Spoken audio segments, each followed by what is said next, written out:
Okay, in this video we're going to explore Photoshop's layer masks. So layer masks can be created in a few different ways. So you could come here to the layers panel window and use this icon to create a layer mask, or you could use an adjustment layer, for example, to create a layer mask. So adjustment layers are things such as levels or hue and saturation or a black and white adjustment layer, and these automatically come with layer masks attached to them. So when you choose one of these adjustment layers, you get a layer mask with it.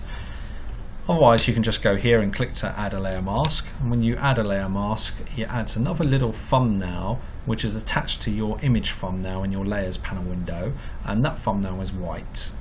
So the way that a layer mask works is it works with colours black and white. So over here I've got my colours, white on top, my foreground, and black as my background. I'm just going to flip these using this little bendy arrow to put black on the top, and I've picked up a paintbrush, so just a standard brush tool. Now I've got black paint in my hand, but when you're working on a layer mask and the mask is currently activated, so you can tell that by these little white strips that go around the outside. If I click on the thumbnail, you'll see that's the activated part. If I paint on the thumbnail with black paint, let's just reset that to black paint, it actually paints black paint. However, on a mask it doesn't do that. When you paint with black, what it actually does is it paints the black here on the mask. Now, where black occurs on a layer mask, it means that whatever is here attached to that mask is hidden.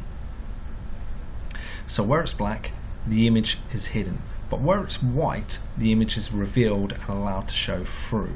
So simply just painting black over areas of your image and your mask, you can hide elements of that image. Likewise, if you flip your color to have foreground as white, so you're now painting with white, you actually now restore the image. So where it's white, the image shows through. Where it's black, the image is hidden. So you can use a layer mask like an eraser tool really, but it's non-destructive. It doesn't actually delete any of the pixels, it's just using a mask and black and white colors to hide or reveal. Now I've used a paintbrush, but you could also, for example, use the gradient tool. So if I just come up here and choose black and white as my gradient and click and drag a gradient across that mask, you'll see that you get this sort of transition effect going on here.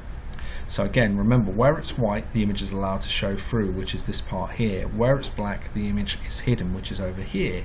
But where you have this transition from black to white, these shades of grey, you get a transition and a fade effect across the actual image itself.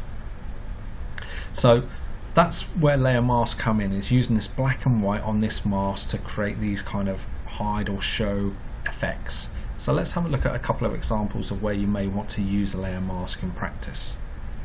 Well, one example is with this image itself. I'm just going to undo that layer mask that I've done there. I'm just going to throw the mask in the bin and delete the mask. I'm just going to double click and open up another image. So I'm going to open up this one here.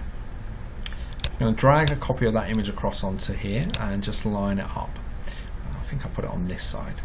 Okay, so what I want here is I want these two images to blend together.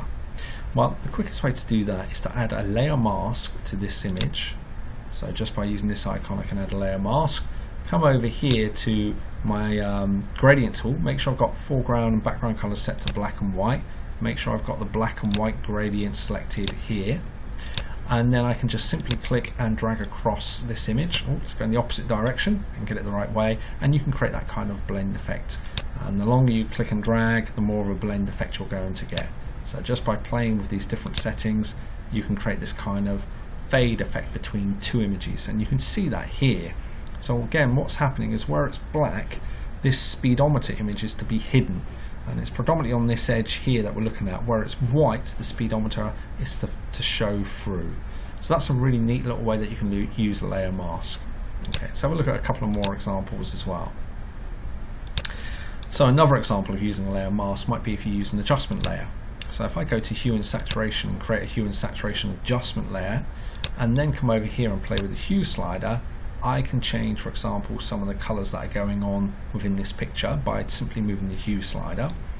But now, because I've got this layer mask, I can determine which parts are going to turn green. So this is currently making the image below turn green. And if I paint with black, what you're seeing here is the original red coming through.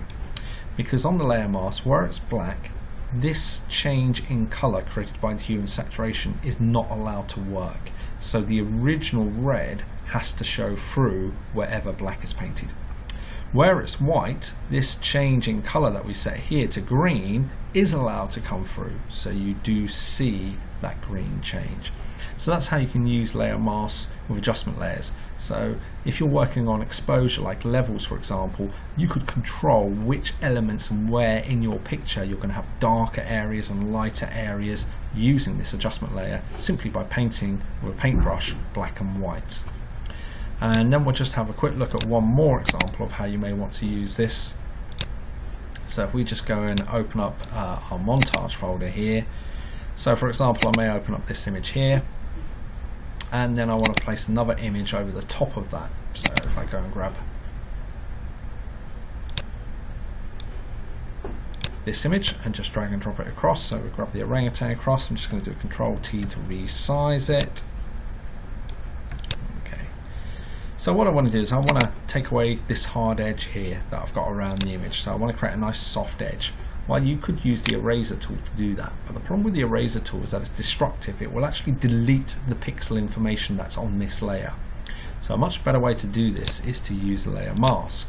By adding a layer mask, I know that if I paint with a black paintbrush, and I can change the size of my brush using square bracket keys, I can hide these edges and create a kind of soft edge around here.